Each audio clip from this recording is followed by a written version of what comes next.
October probably. But sometimes even then, I remember, I think it was 2019, when I was working at UAB, it was, I can still remember the date, it was like October 4th or 5th, and the high of the day was 102 or 1. But it was a dry heat. And I can tell you right now, on a turf practice field, there's dry heat, humid heat, there's no difference. But anyway, enough of the weather. Hope everybody's had a good week. Like I said, midway through July, I got to thinking, for me anyway, the calendar's about to turn to August, and almost like another year's knocked out of the way. They go by faster. All you young folks, I can tell you that right now. So turn that off so my alarm system won't tell me Frida's back and forth in the carport. But so I'm gonna start off today, with this introduction right here. I don't know if this applies here locally, but has anybody like a local company that for years it's like, man, it's really, really good, and they start expanding out? Anything like that around here? I guess Guthrie's would be one that comes to mind right off the top of my head. It doesn't have to be national or regional chains. Anyone can think of a corporation like that kind of started around here that you might have went to? Swamp Giants. Swamp Giants. Tell me about Swamp Giants. They started out in an old service station, and they started serving fish on Thursdays. And this was back in 94 or 5. It's not about far back as I thought you'd say. But. And I would go up there. I had a little wood shop up the road, and I would go up there and get a bag of hush puppies at the end of the day for $1. All right. So they've expanded a little bit now, haven't they? All right. I bet you right there. So we'll get back into that. Anybody else got one they think of? I think one of my little hometown of Carbon Hill, it was a pizza bar. I've talked about it right there. They got sold, and they decided they're going to franchise it out a little bit, get 2 or 3 locations. So, what usually happens when people start doing that? I mean, usually, like I said, I bet you probably if you talk to the locals there at Swamp John's, probably ain't that fish ain't the same like it was at that gas station, was it? Well, you can try it here at catering, it's not. It's not the same, is it?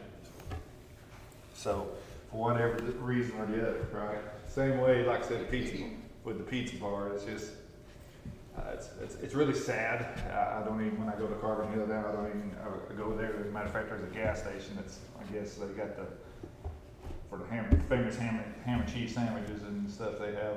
There's a gas station town that makes them now, and it's more authentic than pizza bar, but I hated that. But anyway, yeah, other places, like I said, I don't know, like I said, I'm one of those Guthrie's. I can eat it when we're there, so I never got to experience the original. So, but if we notice right there, why do they start expanding out? Doesn't mean it's bad, but what? Well, in most cases, they were overflowing. All right, so there's expanded. They needed another.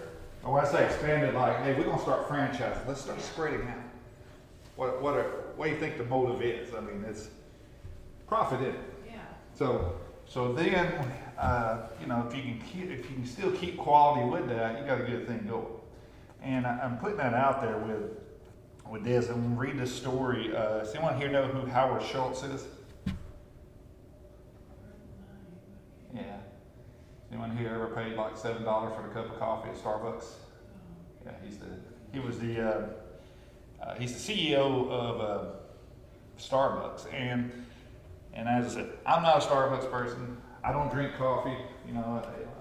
In the wintertime, I do like hot chocolate stuff. But hey, for some people, the morning cup of coffee on the way to work or whatever, hey, that's their ritual. I respect that. But I'm not going to pay $7. Yeah, or whatever it is now. I mean, I remember in college, it's like, but anyway, coffee shops, especially like in, I've noticed in areas where there's college town, it's a big thing now. Like, I was down with Frida she's doing something on the campus down in Tuscaloosa. And I met a friend of mine that he would say, hey, I just want to find a coffee shop and sit down. They're kind of quaint places, and especially the little local ones. But anyway, Howard Schultz joined Starbucks in the early 80s, and it was just a regional or local, basically in Seattle. It was inspired by community. Basically, the founder, the company was founded on, like I don't know if anyone here been to Italy, but the espresso shops in Italy. You've seen probably movies and stuff when they're over in Rome and stuff. They're sitting down, they're having a little. I guess you gotta drink it. You gotta drink it like that. I don't know, but anyway, the espressos and stuff like that, and the idea was Starbucks was going to be the third place in someone's life, not home, not work, but just a place where people would connect. It wasn't built basically on profits. Its core mission at the beginning was to inspire and nurture the human spirit, one person, one cup, and one neighborhood at a time. And Schultz believed that treating employees, which he called partners, with dignity and providing health benefits and stock options to the baristas were just as important as turning a profit. Sounds like a pretty good company, don't it, to work for? Kind of like a Google-like. I've read some of the background about Google and stuff, the way they treat. And I'm just like, why don't other companies, these? But anyway, I digress. Starbucks began to grow rapidly. It's an iconic brand. The little green logo is globally recognized. The stores were clean, and the employees were trained in hospitality. Customer experience was central, and Schultz, kind of rose in the business world. But so things were going good, and then but eventually the company started drifting. As the company grew, something changed. Starbucks entered an era of hyper expansion. Store numbers skyrocketed. Quality began to slip, and the unique Starbucks experience became inconsistent. Basically, they said the espressos were automated, employees were rushed, and the stores lost their cozy community feel. And basically, critics started saying that basically a Starbucks was just another fast food chain in disguise. Employees were beginning to feel pressure to focus on speed and sales rather than connection and quality. But now the company was drifting away from its founding vision, and profits became the focus instead of the purpose. And by the time the 2008 financial crisis hit, Starbucks stock price had plummeted. The brand was losing relevance. And then at that time, after that, Schultz returned as a CEO, but it wasn't a triumphant comeback. He was more like a leader returning to a crumbling empire. And he admitted that the company had lost its way and prioritized growth over experience and profit over people. So we see, his response was drastic. He shut down 600 stores, and then for one day, and I sort of remember this, he shut down all 7,100 U.S. locations for 3 hours for a nationwide retraining effort. And to restore the standards, it costed millions in sales for that one day. But he wrote that we cannot be a company that embraces the status quo. We must return to the essence of who we are. And so we see right there. I think there's a lot of stuff. We talked about it last week. I don't know if you remember. What's the as far as humility and things like that? What was the biggest enemy for pride to be seeking in last week? I remember when we talked about Nebuchadnezzar.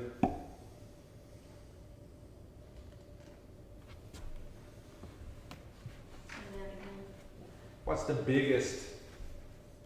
I'm trying to think of a term I would use here, but basically, what's like when someone starts resting on their laurels and things, and they become prideful, arrogant, or whatever. Most of the time, it's when they get what? When they start feeling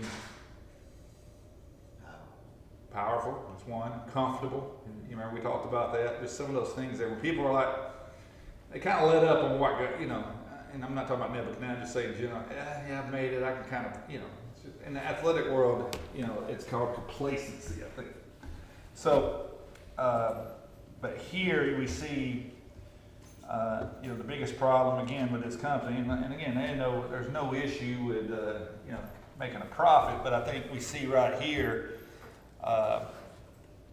you know, we probably have gone into, if you've gone into McDonald's stores across the country, they're probably, you know, you can about walk into a store for the most part and tell, hey, is this place well-rounded or not? You know, and the quality, the customer service. You know, so I can imagine right there, you know, what it was like, but it's kind of hit into Nick Saban world here. They got focused on results and not process. What was the result? Profit. It's just like, you know, with an athletic team, yeah, we want to win, we want that final result, but what's going to guarantee, what's the biggest thing that's probably going to help us get there? The process that we didn't do it. So they had lost their process, is what Starbucks did. But we see a story right there. You know, we see basically, you know, company, a CEO, he got really, got really powerful right there in the company. Man, they were growing. They kind of got away from who they were, you know, arrogance, and you can see their empire started to dip. And then they finally realized that, hey, we're in a bad spot. You had a CEO kind of, I guess, realize that what they did, their direction was wrong, and he kind of changed direction, went the other way, and now the company's back thriving. So hopefully, like I said, we see that, and you know, I think we can compare that to kind of you know, the issue or the second half of chapter 4 today. So as we look at it right here, we're getting into the second half. Last week, Nebuchadnezzar had the dream. He was needing interpreted. Today we're going to look at the dream and the interpretation of it by Daniel. And then we're going to look at the fulfillment of that. So that's kind of why I got the heading, kind of entitled this lesson today, Warnings Not Heeded and Promises Fulfilled. So kind of as we get to it right here, just kind of read, starting out in verse 19. It says, Daniel, whose name was Belashar, was astonished for 1 hour, and his thoughts troubled him. The king spake and said, Belteshazzar, let not the dream or the interpretation thereof trouble thee. Belshazzar answered and said, My lord, the dream be to them that hate thee, and the interpretation thereof thy enemies. So Daniel, here he is, Daniel again. If you remember earlier in the book, first time we see one of the first instances we see Daniel, he interpreted that first dream right there. Now he's been asked again. Now this is many years after that fact, and Daniel's he's risen. He's gotten favor of Nebuchadnezzar, but he is very troubled and very hesitant right here to interpret this dream. So got a few questions right there, and even though we're not going to go about, just why was he troubled so much? I mean, he had interpreted the dream successfully, so why do you think he would be reluctant this time? You know, why would he be so reluctant here? The message wasn't good. Yeah. Bad news, right? That's always fun to deliver. You ever been put out? Yeah. So we got bad news. But that's okay. I mean, he was up, but why would that scare him? What would make him hesitant? This is a guy that was had him in captivity. But he kind of gained favor. But sometimes in those days, the bearer of bad news got beheaded. Yeah. They got blind. There's a little saying. I can't remember. Yeah, don't shoot the messenger. Yeah. There's a reason that saying doesn't exist, probably. But yeah. So let's take a look. You got your, like I said, with your, got to put these back out because I'm using somebody else's font and not the one I created. Fonts I create are always big enough, it seems like. Page 111 right here, it says, we're kind of halfway down, it says, Daniel became dismayed, perhaps because he had grown somewhat fond of the king. A surprising development.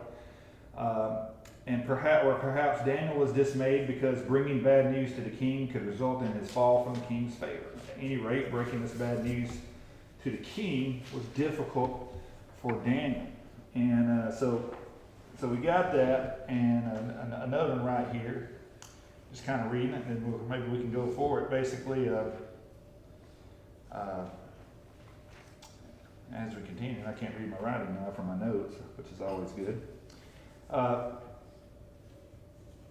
after hearing the description of the dream, Daniel was stunned and troubled. The king could see the perplexity on his face, and Daniel's thoughts were troubled because he saw what lay ahead for the successful monarch. So two things here, perhaps like I said, over the time he's become fond of the king. Maybe there's however the relation, being brought in captivity, and he's got bad news.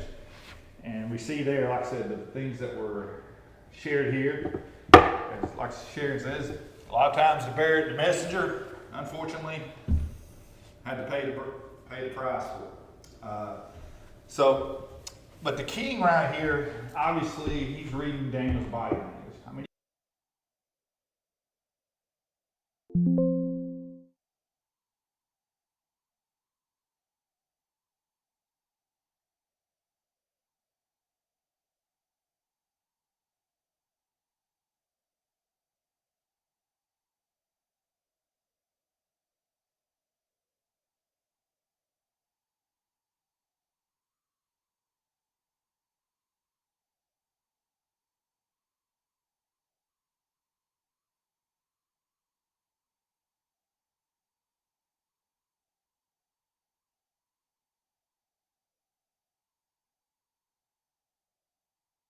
On the ground for Daniel right here to spit it out. What does he say there?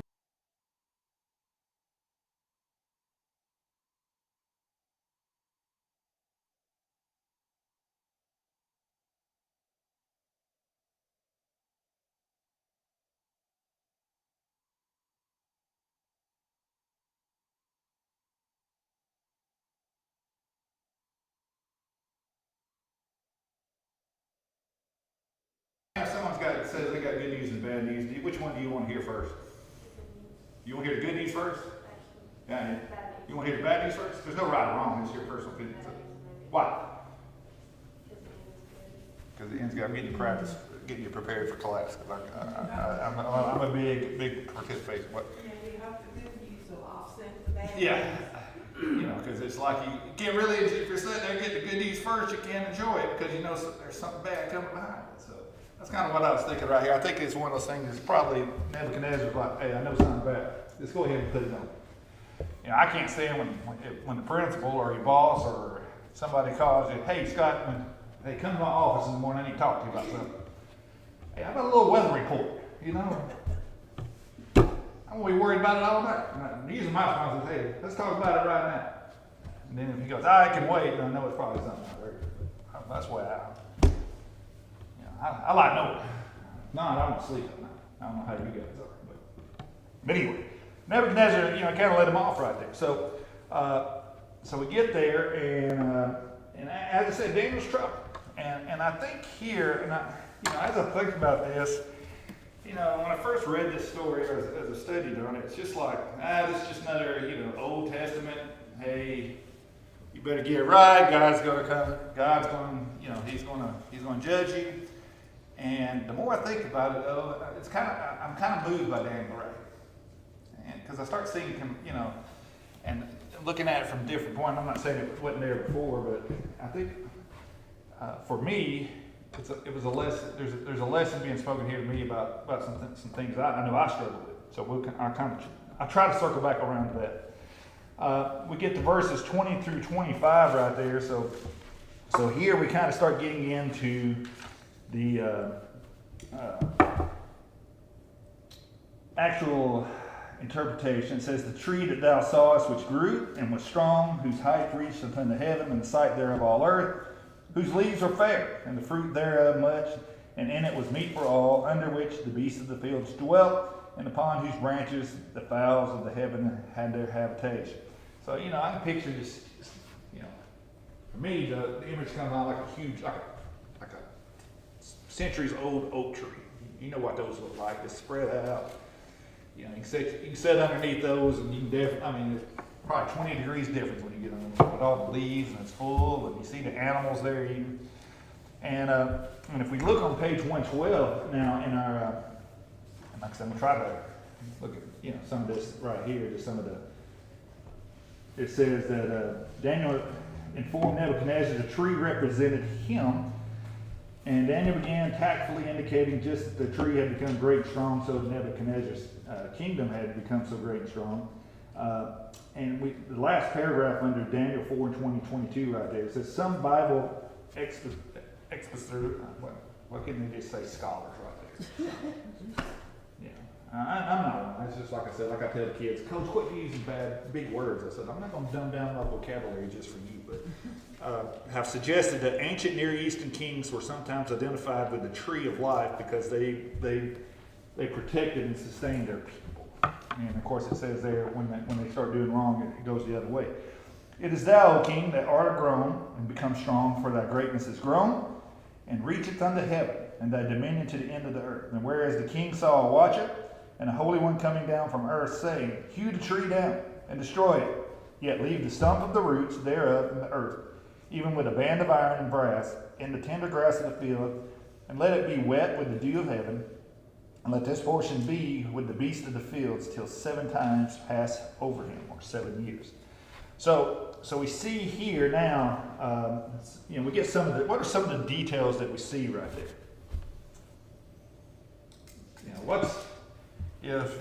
Nebuchadnezzar right here, what's he got ahead of him according to how Daniel's interpreting this dream?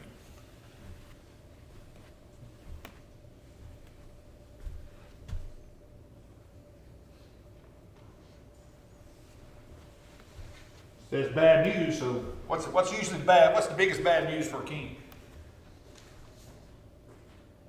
You're gonna die. He's going to die. No, he's going to lose power. So that's one.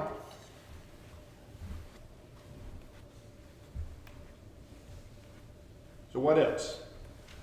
What else does it say right there? It says in verse 23.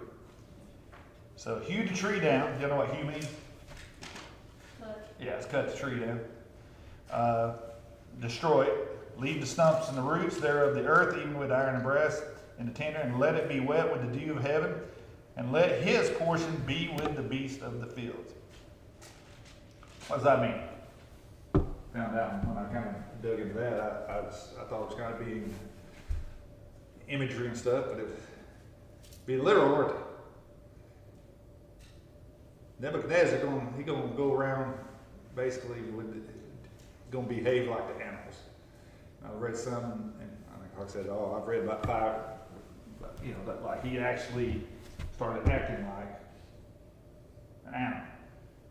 I think King George III of England did that. did that.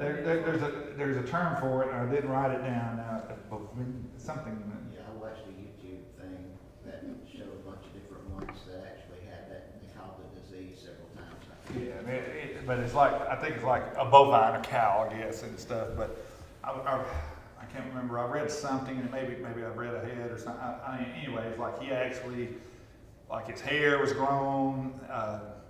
That's basically, I think it may be in chapter 5. I think I was reading. It's one of those I started reading. I turned to the wrong chapter and was reading the wrong verses, and then, so I kept. I'm not gonna say anything if you ever do that anymore. But anyway, never said anything anyway. But like, the fingernails grew out. I can just imagine right here, like we've seen, somebody that's just unkempt. But he was, I think, actually probably the way it sounds like he was actually grazing to eat and stuff like that. So he was going to, and you think about it, for a very, probably a highfalutin, very proud, egotistical king. That's about as low as it can get, Ken.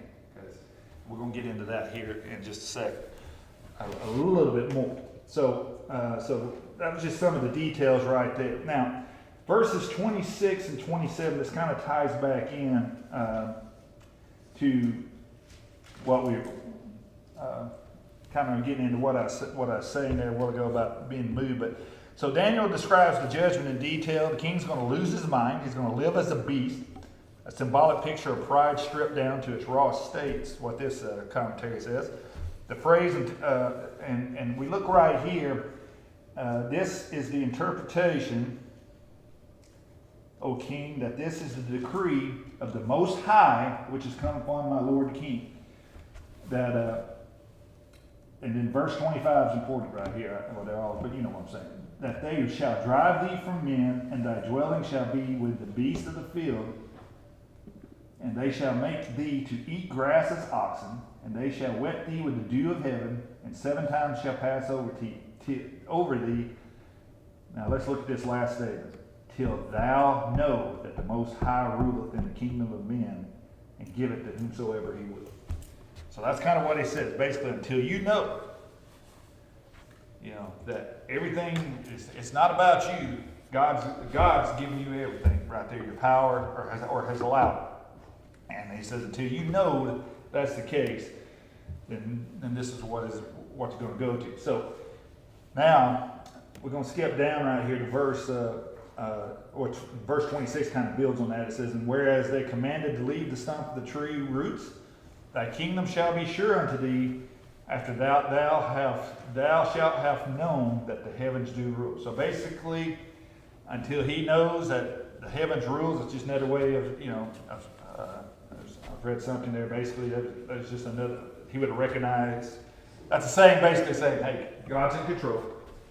But I think verse 26 right here, kind of, we look at it right here. So there is a little bit, this is bad news, but that's where the stump of the tree and the roots. So he left the stump of the tree, or it would be left in the interpretation that basically what? It's going to get his kingdom back eventually one day.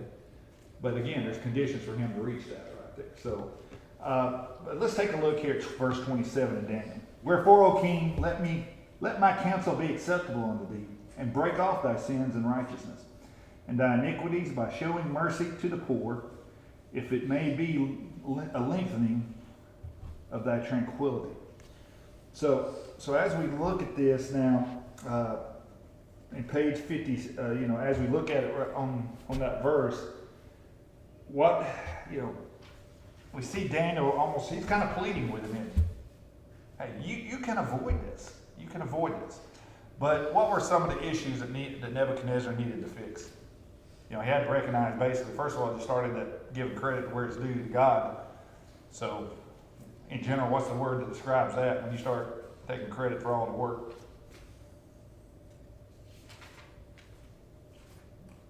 Kind of like your ego. Ego. Pride, right? So, Nebuchadnezzar, he's a pretty prideful person, wasn't he? And it says also here, he mentions, showing mercy to the poor. So it sounds like he might have been mistreating them.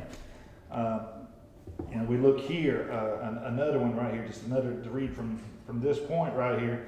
The grand lesson God wanted the king to learn, and that we need to learn, is that God alone is sovereign, and he's not going to permit mortals to usurp his throne and take credit for his works. And so we see Daniel making reference to, so we know it's pride. We know it's perhaps he was mistreating the poor. And then and we see right there, also in verse 27, we see Daniel pleading for the king for what? What does he want the king to do?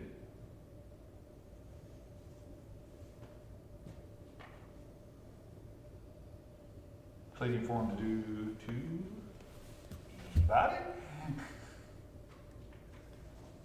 Break off thy sins. Yeah. How can we simplify that today? Do what? What's the word how can we simplify that? Yeah, just repent, right? Just needs to repent. Please repent. Please repent. Now, and here's something that, as I got to thinking about this, and I'm just thinking Daniel stuff. Started off, Daniel was afraid to bear bad news, for whatever reason. It's never fun to give bad news, is it? So it kind of got me to thinking about this. And this is, and again, this is one of those, if I was on TV, this is just where it says commentary underneath. This is just some things that I thought of. And I'm not saying that's what this is. I'm just saying, here's an example right here. We ever had a friend that we know a friend that's not saved, that's not a believer, and you're getting that urge, you're wanting to witness to them right there. And how hard is it to come up to a good friend and go, and give them the news that, hey, if you don't repent, you're going to spend eternity in hell. Is that easy? You know, so it's kind of like that's kind of something that hit me right there. It's like, man, you know, and I can see where Daniel was reluctant. I'm not saying that's just some of the things. That's just some of the thoughts I had and some of the things I jot down. You know, when I study this, but you can see at least you go back right here to Daniel. He could have held back. He kind of softened it, but he gave him the entire truth, didn't he? And that's important, I think, here. You know, and you kind of get into some other things right there, but yeah, that's just kind of one of the things that I think Daniel felt I felt compassion right there when he's trying. And then in verse 27, what he's doing, please, you know, avoid this. You know, he's telling them to avoid it. Be acceptable unto thee. Break off thy sins and righteousness and thy iniquities by showing mercy to the poor, if it may be a lengthening of thy tranquility. So we see Daniel there. It's just a personal warning. You know, the judgment's not yet final. Repent. You know, and justice might delay or even cancel. We don't know. But Daniel shows that mercy is still available. And for me, as I thought about that, I don't know. You know, a lot of times for me when I read the Old Testament, it's just it's what they say. It's Old Testament. What's the term? Old Testament justice or whatever. You know, or you know. And I think here, I don't know. I got turned around on my views changed right here. All right, so let's go to it right here. I've got stuck on that a little bit, but so we go from there. Just one thing that as we go, you know, we see here, all this came upon the king of Nebuchadnezzar. At the end of 12 months, he walked in the palace of the kingdom of Babylon, and the king spake and said, is not this great Babylon that I have built for the house of the kingdom, the might of my power, and for the honor of my majesty? While the word was in the king's mouth, there fell a voice from heaven saying, O King Nebuchadnezzar, to thee it is spoken, the kingdom is departed.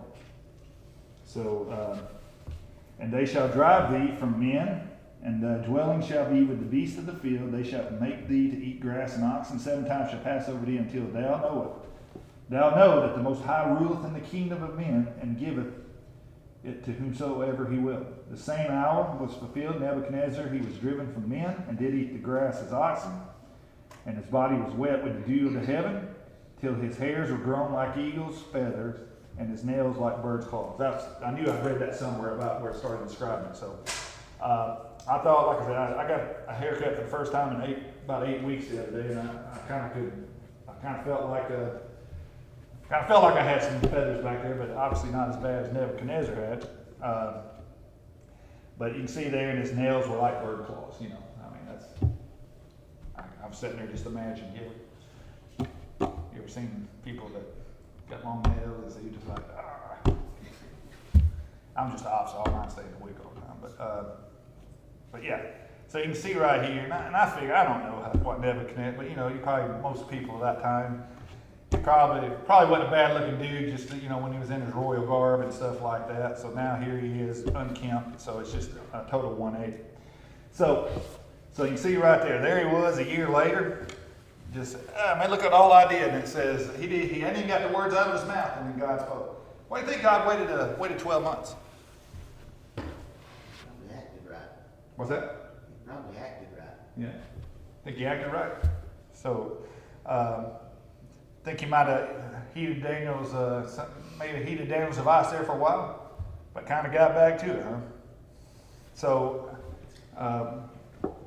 let's see, just kind of looking at it here, and like I said, I got a bunch of books that really went from this. It says Nebuchadnezzar was walking on the flat of the roof of his palace, looking out over the great city, and when he spoke those words right there,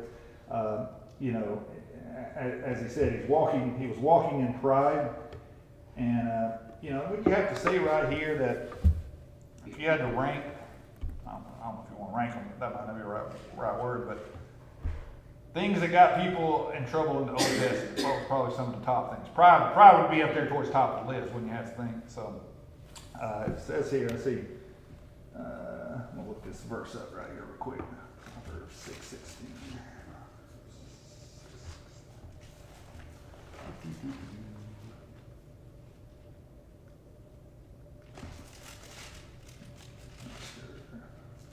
Right, Proverbs kind of, if you look at Proverbs 6:16, it says, "These 6 things doth the Lord hate, yea, even 7 are an abomination to him: a proud look, a lying tongue, hands that shed innocent blood." So it kind of gets in. So we see right there, the first one that was listed was what? Pride. So you got to be careful about that. Do we ever have some Babylonian moments that Babylon moments that we boast about today, where pride takes credit for what God has done? See it a lot, don't we? And I get it, and I think, I see people, and I respect that, but there's some people, they get on, you ever seen athletes when they get on there and they thank God, they think their Lord's saved? A lot of people think that's, perhaps people get on to them stuff. It's just like, not only give them credit right here, but I think that's good. I don't think anybody here disagrees with that and stuff like that. I think it's good. I mean, they understand, that they are, it's not for the result right there, but they've been given a gift. And I think we're all like that. We should, no matter, it may not be being a world-class athlete, but whatever gifts we got, and we use them, give God the thanks. Another thing right here, what does the king's stubborn reluctance say about his heart? Is that similar today with believers responding to God? Are we really, when you think about it, in general, believers, when we're being asked to change our heart right there, do we show some of the same stubbornness that we see with Nebuchadnezzar? Not that he's a believer, but I'm just saying, using his fall as a lesson right here. So we see things, and again, it's just one of those things. I sit there and start, we're not supposed to judge people, are we? I get guilty of judging people in the Bible all the time. Hey, look at Nebuchadnezzar right there. Now look, I'm doing the same thing, so I don't know if I need to be doing that or not. But yeah, I think if we look at it and apply it to our lives right here, there are moments there where, as I said, we show stubbornness. Maybe, as I said, having to, forgive somebody or whatever. So, I was going to read this. I can't remember the brown book that has I can't remember what the name of it is. I love that book. The Bible. Yeah, I like that book. It was too big for me to tell it in here, but all the other books I got. But I'm going to read something here about. If y'all bear with me, I know I've read to y'all a lot today, and so I apologize, but I think it's, of course I saved it right there, I can't, there it is. All right, talking about,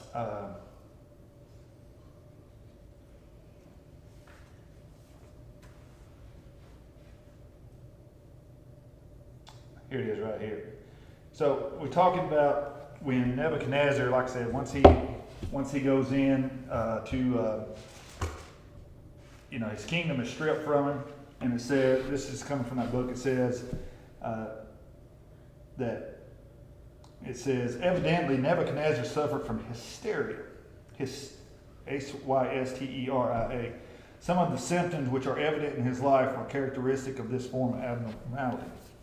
One of the symptoms is excessive emotionalism. Actually, a sort of manic depressive psychosis. One moment the patient is joyful and friendly, the next he is morose and antagonistic. Someone has expressed it as easy gloom, easy glow.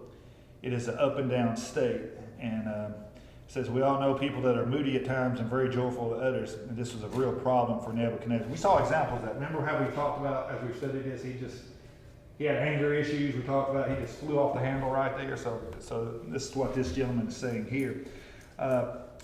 It also it says here, there's another thing that identifies hysteria is extreme egotism and pride. Sounds like him. And this was an obsession with Nebuchadnezzar. We saw how in verses 4 through 10, he talked about I. He had a bad case of the perpendicular iitis. So it says, as it goes along right here, also, again, I don't have it written down, but they say there are like another thing that just kind of supports or basically also confirms that this happened right here. there was a historian of that time actually recorded that Nebuchadnezzar had some type of malady, went through some type of malady or something that described going through this. Can't believe I didn't write that down. A historian of his time frame? I think so. I think so. As a historian, it's like someone had quoted that had done the research. It was What, Josephus or something. Josephus. Josephus or something right there. Josephus was about 100, 200 AD. Yeah. All right. So it was afterwards, right there. So I don't know. It was something from where somebody quoted it. You know, something had been passed down. But it's just one of those things where I like. I guess where it talks about things that occur right there, where people record things that happen that are recorded in that I guess, that's neat to me that's happened. So Josephus, and then I think this guy, he referenced somebody else. It was basically handed down, and then he quoted him. But so basically, like I said, there was written accounts that this did occur. So finally, this kind of gets us here to the end right here. So in the last part of the chapter, of course, we know that Nebuchadnezzar, he goes through this, and then we see that Nebuchadnezzar picks it up again in his first person, and it says, "At the end of the days, I, Nebuchadnezzar, lifted up my eyes unto heaven, and my understanding returned it unto me, and I blessed the Most High, and I praised and honored him that liveth forever, whose dominion is an everlasting dominion, and his kingdom is from generation to generation. And all the inhabitants of the earth are reputed as nothing, and he doeth according to his will in the army of heaven and among the inhabitants of the earth. And none can stay his hand, or say unto him, What dost do, or what doest thou? At the same time my reason returned unto me, and for the glory of my kingdom my honor and my brightness returned unto me, and my counselors, and my Lord saw unto me, and I was established in my kingdom in excellent majesty, and was added unto me.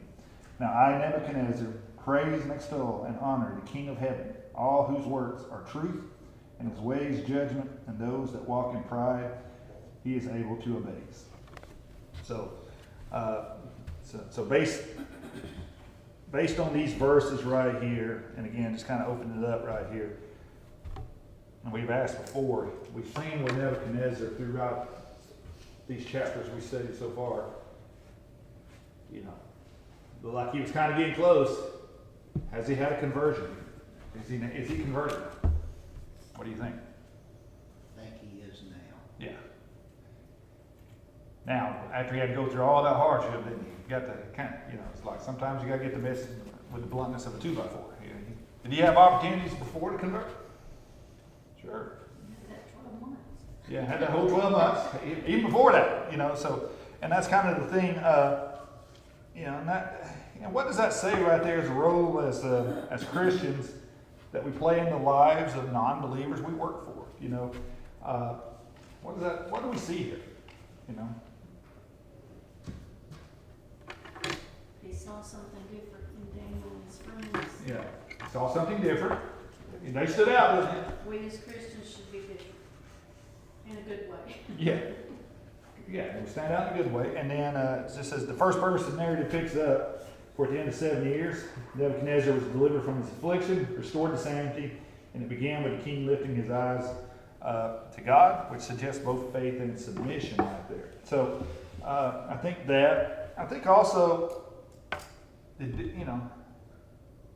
again, we don't know, all the other accounts, but you got to think, you think Daniel probably may have had that other types of those conversations like, please, all you got to do is repent, and then you're tranquil. You think those conversations may have occurred more than once? So I think as believers right here, as we are witnessing and things, Daniel didn't get an immediate result, did he?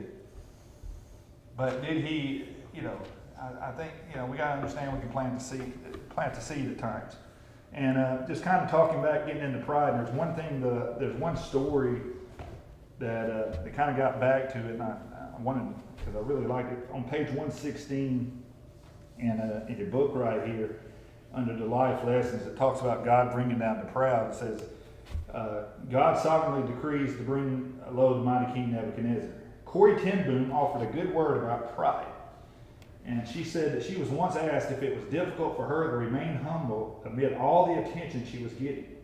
And she replied, when Jesus rode into Jerusalem on Palm Sunday on the back of a donkey, and everyone was waving palm branches and throwing garments on the road and singing praises, do you think that for one moment it ever entered the head of that donkey that any of that was for him? Her point was, if I can be the donkey in which Jesus Christ rides in his glory, I give him all praise and all honor. That's the way to look at it right there. I saw a picture on Twitter the other day. Supposedly it was a dog going down the middle of a parade route right there, and he was real happy. And somebody goes, "The dog don't realize this parade's not for him." It was, the Pope was in the Pope was So I was just joking. I was like, "That's pretty funny." That's like when you're going somewhere and you think somebody's waving at you, and they're waving at the person behind you. Ever done that? Yeah.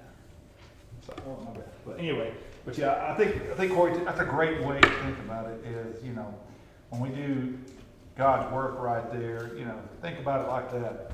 The donkey ride, God gets the praise right there. We're just a vessel for Him to get the praise. A vessel to show, y'all know what I'm trying to say right there. It's not us, it's God. So, so we got in there, and again, I'm going to cut this short because it's 10:59. Just some things there if you want to check out. Check out Nebuchadnezzar's praise to God in chapter 4, verse 34 through 37. Compare that to those I got listed there where we looked at those other praises. So, a lot of stuff right here. And for me, I think there's one other thing, and I'm going to share this last thought. And this is just old Scott right here. So I may be always the one bringing behind when I'm doing this professional development. I haven't been in the classroom for 6 years, and I realized, hey, this is really neat. People are like, Scott, that's been around for 10 years.